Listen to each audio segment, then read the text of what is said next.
حضرت عمر رضی اللہ تعالیٰ عنہ کا اسلام قبول کرنے کا مکمل واقعہ۔ حضرت عمر بن خطاب رضی اللہ تعالیٰ عنہ کا اسلام قبول کرنے کا واقعہ اسلامی تاریخ کے اہم ترین واقعات میں سے ایک ہے۔ ان کے اسلام قبول کرنے سے پہلے مسلمانوں کو زبردست قوت ملی اور اسلامی تحریک کو ایک نئی تقویت حاصل ہوئی۔ اس واقعے کی تفصیل کئی روایات میں بیان کی گئی ہے۔ حضرت عمر کا اسلام سے پہلے کا رویہ۔ حضرت عمر بن خطاب رضی اللہ تعالیٰ عنہ قریش کے ایک معزز خاندان بنو عدی سے تعلق رکھتے تھے۔ ان کی طبیعت میں سختی، بہادری اور غیرت تھی۔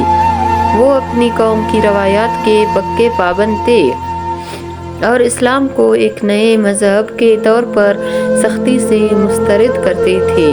جب حضور صلی اللہ علیہ وسلم نے نبوت کا اعلان کیا تو حضرت عمر رضی اللہ تعالیٰ عنہ ان لوگوں میں شامل تھے جو اس دعوت کے سخت مخالف تھے۔ انہوں نے کئی بار مسلمانوں کو تکلیفیں پہنچائی اور حتیٰ کہ خود بھی اسلام کو ختم کرنے کی کوششوں میں شامل رہے۔ اسلام قبول کرنے سے پہلے کا واقعہ۔ رسول اللہ صلی اللہ علیہ وسلم کو قتل کرنے کا ارادہ۔ ایک دن حضرت عمر رضی اللہ تعالیٰ عنہ کو خبر ملی کہ محمد صلی اللہ علیہ وسلم ہمارے آبائی دین کے خلاف باتیں کر رہے ہیں اور ہماری روایات کو ختم کرنے کی کوشش کر رہے ہیں۔ ان کی غیرت کو یہ گوارا نہ ہوا اور انہوں نے فیصلہ کیا کہ اس معاملے کا ہمیشہ کے لیے خاتمہ کر دینا چاہیے۔ غصے میں بھڑکتے ہوئے انہوں نے اپنی تلوار لی اور رسول اللہ صلی اللہ علیہ وسلم کو قتل کرنے کے ارادے سے نکل پڑے۔ راستے میں ان کی ملاقات بنی زہرہ کے ایک شخص نعیم بن عبداللہ سے ہوئی جو پہلے ہی اسلام قبول کر چکے تھے۔ جب حضرت عمر نے اپنے ارادے کا اظہار کیا تو نعیم بن عبداللہ نے کہا، پہلے اپنے گھر کی خبر لو، تمہاری اپنی بہن فاطمہ اور بہنوئی سعید بن زید بھی مسلمان ہو چکے ہیں۔ یہ سن کر حضرت عمر کو شدید غصہ آیا اور وہ فوراً اپنی بہن کے گھر کی طرف روانہ ہو گئے۔ بہن اور بہنوئی کے گھر کا واقعہ۔ جب حضرت عمر رضی اللہ تعالیٰ عنہ نے اپنی بہن فاطمہ کے گھر پہنچے تو دروازے کے اندر سے قرآن کی تلاوت کی آواز آ رہی تھی۔ اندر حضرت خباب بن ارت رضی اللہ تعالیٰ عنہ ان کو قرآن کی تعلیم دے رہے تھے۔ جیسے ہی حضرت عمر دروازے پر پہنچے، اندر موجود لوگوں نے خوف سے قرآن کے اوراق چھپا دیے اور خباب بن ارت رضی اللہ تعالیٰ عنہ گھر کے ایک کونے میں چھپ گئے۔ حضرت عمر کا سخت رویہ۔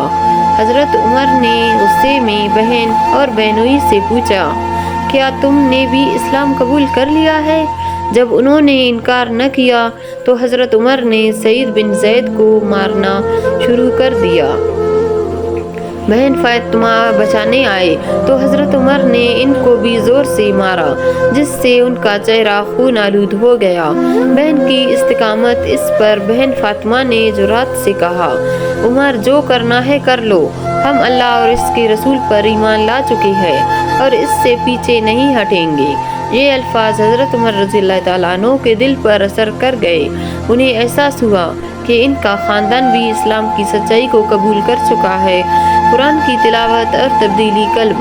حضرت عمر نے کہا، مجھے وہ الفاظ دکھاؤ جو تم پڑھ رہے تھے۔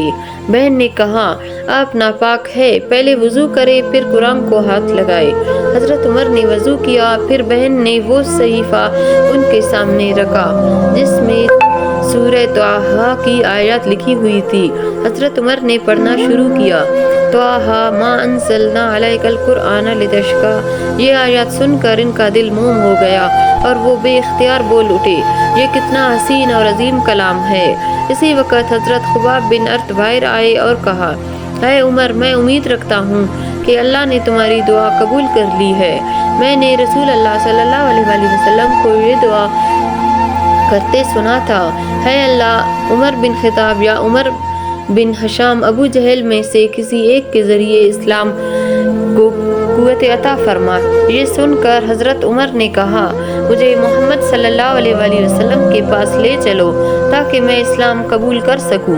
رسول اللہ صلی اللہ علیہ وسلم کی خدمت میں حاضری۔ حضرت عمر رضی اللہ تعالیٰ عنہ تلوار حمائل کیے دار ارقم پہنچے جہاں رسول اللہ صلی اللہ علیہ وسلم اور صحابہ کرام موجود تھے۔ حضرت حمزہ رضی اللہ تعالیٰ عنہ نے کہا، اگر وہ نیک نیتی سے آیا ہے تو خیر مقدم، ورنہ ہم اسے اسی کی تلوار سے ختم کر دیں گے۔ حضرت عمر نے دروازہ کھٹکھٹایا۔ دروازہ کھولنے والوں نے دیکھا کہ حضرت عمر تلوار لیے کھڑے ہیں تو وہ گھبرا گئے۔ رسول اللہ صلی اللہ علیہ وسلم نے حضرت عمر کو اندر آنے دیا، ان کا دامن پکڑا اور فرمایا، عمر کب تک اس حالت میں رہو گے؟ کیا تم اسلام قبول کرنے نہیں آئے؟ حضرت عمر نے عاجزی سے کہا، یا رسول اللہ، میں گواہی دیتا ہوں کہ اللہ کے سوا کوئی معبود نہیں اور آپ اللہ کے رسول ہیں۔ یہ سن کر رسول اللہ صلی اللہ علیہ وسلم بہت خوش ہوئے اور اس نے اللہ اکبر کہا۔ جیسے سن کر وہاں موجود صحابہ نے بھی اللہ اکبر کہا اور مکہ کی پہاڑیاں تکبیر کی صدا سے گونج اٹھے۔ حضرت عمر کے اسلام قبول کرنے کے بعد کے اثرات۔ اسلامی تحریک کو تقویت۔ حضرت عمر رضی اللہ تعالیٰ عنہ کے اسلام قبول کرنے کے بعد مسلمانوں کو زبردست حوصلہ ملا۔ کھلے عام عبادت۔ پہلے مسلمان چھپ کر عبادت کرتے تھے، لیکن حضرت عمر نے اعلان کیا کہ اب ہم کھلے عام کعبہ میں نماز پڑھیں گے۔ قریش کی مخالفت میں شدت۔ قریش کے لوگ اس خبر سے حیران اور پریشان ہو گئے کہ اتنا سخت آدمی اسلام قبول کر چکا ہے۔ اسلام کی ترویج میں اضافہ۔ حضرت عمر رضی اللہ تعالیٰ عنہ کی بہادری اور قیادت کی صلاحیتوں کی وجہ سے اسلام کو مزید قوت حاصل ہوئی اور اس کا پیغام تیزی سے پھیلنے لگا۔ حضرت عمر رضی اللہ تعالیٰ عنہ کے اسلام قبول کرنے کا واقعہ نہ صرف ایک شخص کی تبدیلی کی کہانی ہے، بلکہ یہ اسلام کے لیے ایک نئے دور کی آغاز کی علامت بھی ہے۔ ان کی سخت مزاجی، غیرت اور بہادری اسلام کے لیے ایک طاقت بن گئی اور وہ بعد میں خلیفہ بن کر اسلامی تاریخ کے عظیم ترین حکمرانوں میں شمار ہوئے۔ اللہ ہمیں بھی حق کو قبول کرنے اور اس پر استقامت عطا فرمائے، آمین۔ حضرت عمر رضی اللہ تعالیٰ عنہ۔ یہ واقعہ حضرت عمر بن خطاب کی عدل و انصاف کے ساتھ ساتھ ان کی دور اندیشی اور نیک اولاد کی اہمیت پر بھی روشنی ڈالتا ہے۔ حضرت عمر اور دودھ میں پانی ملانے والی لڑکی۔ حضرت عمر ہمیشہ رات کے وقت مدینہ کی گلیوں میں گشت کرتے تاکہ عوام کے مسائل سے آگاہ رہ سکے۔ ایک رات وہ ایک گھر کے قریب سے گزر رہے تھے تو انہوں نے ایک ماں اور بیٹی کی گفتگو سنی۔ ماں بیٹی کو دودھ میں پانی ملانے کا حکم دے رہی تھی تاکہ زیادہ نفع حاصل ہو، لیکن بیٹی نے جواب دیا، امیر المومنین نے ہمیں ایسا کرنے سے منع کیا ہے۔ ماں نے کہا، یہاں امیر المومنین نہیں دیکھ رہے۔ بیٹی نے جواب دیا، اگر حضرت عمر نہیں دیکھ رہے تو اللہ تو دیکھ رہا ہے۔ یہ سن کر یہ جواب حضرت عمر رضی اللہ تعالیٰ عنہ کے دل میں اتر گیا۔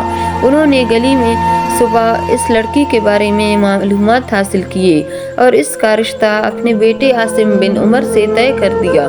اس نیک لڑکی کی نسل میں آگے چل کر ایک ایسا حکمران پیدا ہوا جسے تاریخ میں عادل اور دیانتدار خلیفہ کے طور پر جانا جاتا ہے۔ اللہ کا خوف حقیقی نیکی وہی ہے جو انسان تنہائی میں بھی کرے، کیونکہ اللہ کے ہاں وقت دیکھ رہا ہوتا ہے۔